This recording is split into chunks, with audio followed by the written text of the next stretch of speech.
অর্ধ কোটিরও বেশি টাকা ব্যয়ে খাগড়াছড়ির মাটিরাঙ্গা তানাক্কাপাড়া ৪৩ কিলোমিটার সড়কের সংস্কার কাজের পরও উন্নতি হয়নি।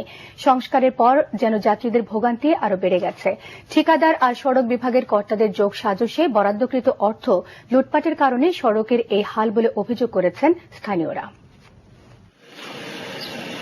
পার্বত্য জেলা খাগড়াছড়ির মাটিরাঙ্গা উপজেলার ৭টি ইউনিয়নের যোগাযোগের একমাত্র ভরসা মাটিরাঙ্গা তানাক্কাপাড়া সড়ক।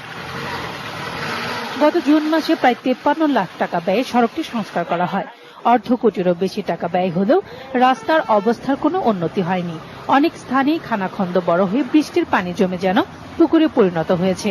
উঁচু নিচু আর পাহাড়ি বাঁকের কারণে সড়কটি পরিণত হয়েছে মরণ ফাঁদে। স্থানীয়দের অভিযোগ, বরাদ্দকৃত অর্থ লুটপাটের কারণে সংস্কারের পরও অবস্থার পরিবর্তন হয়নি। খুব বিপর্যনা আছে, আর যে রাস্তাটার আগে যে কাজটা করছিল এখন দেখেছি ওই জায়গা দিয়ে আরো বেশি বেশি করে ভাঙতেছে। বড় বড় গর্তের মধ্যে আমরা এখন গাড়ি নিয়ে চলতে জীবন কষ্ট হচ্ছে, জীবনটাই ঝুঁকির মধ্যে এখন দাঁড়াইছে।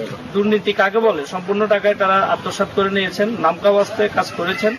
সংশ্লিষ্ট সড়ক বিভাগের কর্মকর্তারা ঠিকাদারের পক্ষে সাফাই দিচ্ছেন। স্থানীয় ব্যক্তি সঠিকভাবে এসে কাজের গোড়ায় আমি কয়েকবার ভিজিট করেছি, তাকে স্পেসিফিক বলতে হবে এই জায়গাটা খারাপ হচ্ছে। কিন্তু খুব ভালো লাগাবের পয়েন্টগুলো যেগুলো ফেসে যেতে পারে নাই ওগুলোই আমরা করতেছি। সরকারি অর্থ লুটপাটের সাথে জড়িতদের বিরুদ্ধে ব্যবস্থা গ্রহণের পাশাপাশি মাটিরাঙ্গা তানাক্কাপাড়া সড়কটি দ্রুত চলাচলের উপযোগী করার দাবি স্থানীয়দের। Bangla vision news desk.